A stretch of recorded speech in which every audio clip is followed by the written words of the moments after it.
Naks naman. Vloggers ang datingan natin ito. Okay. So, yung next natin ay UV mapping.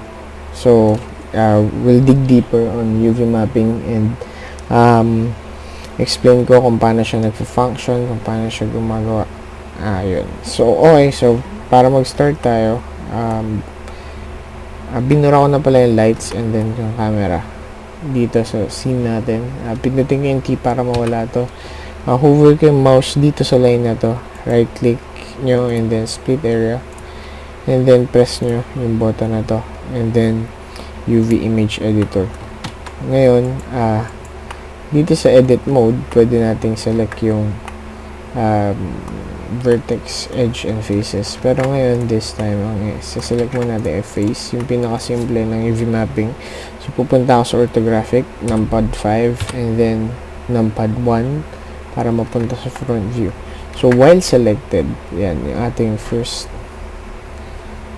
map, pwede natin pindutin yung U, unwrap. So, ang ginawa niya, sinakop niya yung buong file natin, buong texture space natin dito. So, ngayon, pwede siyang actually gawin sa lahat. U, unwrap. So, lahat ng sides na to, kinat niya within this one. Pero ang pangit ng ganun. So, gusto natin, pagdating natin sa Photoshop, pwede natin siyang ma-edit in a way. And then yun. So, pwede natin click to, and then click niyo yung kabila, or pwede iwan niyo mamaya. So, click niyo yan. 1, U, unwrap. And then, select niyo. So, yung pinaka-sole purpose talaga ng UV mapping, ayusin natin yung texture space. Yan. Control 1 para mapunta sa likod. U, unwrap. So, dalawa na sila. Ayan. So, click ko yung isa dito. Yung isang vertex. Tapos, pindutin ko yung L para siya lang yung maselect. Ang tawag dyan ay island. So, yun. So, yung sole purpose nito, kailangan pantahin nyo siya. At dapat ma-maximize nyo yung space as much as possible. May mga times na merong matitirang space, pero as much as possible, sobrang minimal dapat yung spaces na matira. So, punta tayo sa right view, numpad 3. Click ko itong face na to, view, unwrap. Pag sinelect ko lahat, pag select all AA nyo, click nyo itong vertex na to, yun yung bago na dagdag, and then press L. And then, scale nyo siya.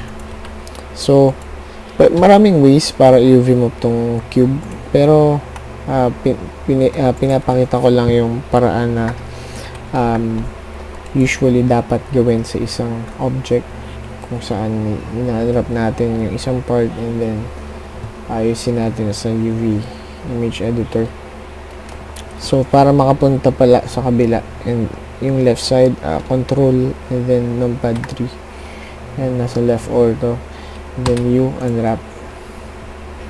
Select all ulit para may basehan tayo kung gaano siya kalaki. Yan, scale lang. Yung scale ay S. Yan. Tapos, ginagrab ko lang G. Yung grab paggalaw. So yan. And then, punta naman tayo sa top view, numpad 7. Click nyo isang face. And then, press U. And then, unwrap. Select all. Click nyo isa nito. And then, press L. Whoopsie. Ayan. L. Ayan siya. So, papansin nyo, lumagpas tayo, di ba? Pero okay lang yan. Mamaya, edit natin yan. So, punta tayo sa bottom view. Control 7. And then, press U. Unwrap. So, lahat na ng sides na unwrap na natin. Yung cube ay, syempre, may 6 sides. Okay. L, G. Yan.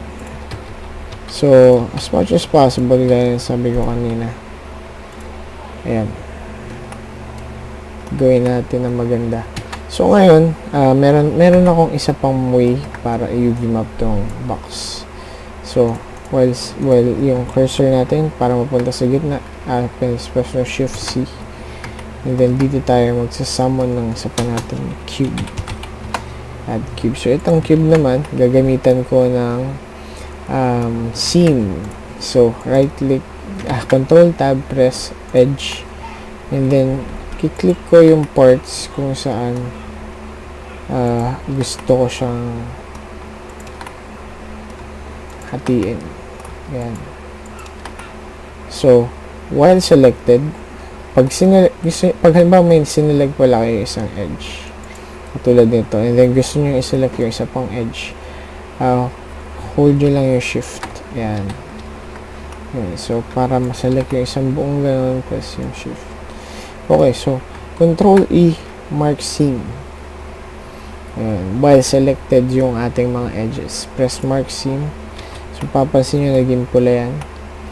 And then, gusto kong ma-turn over siya doon. Select all, and then press U, unwrap. So,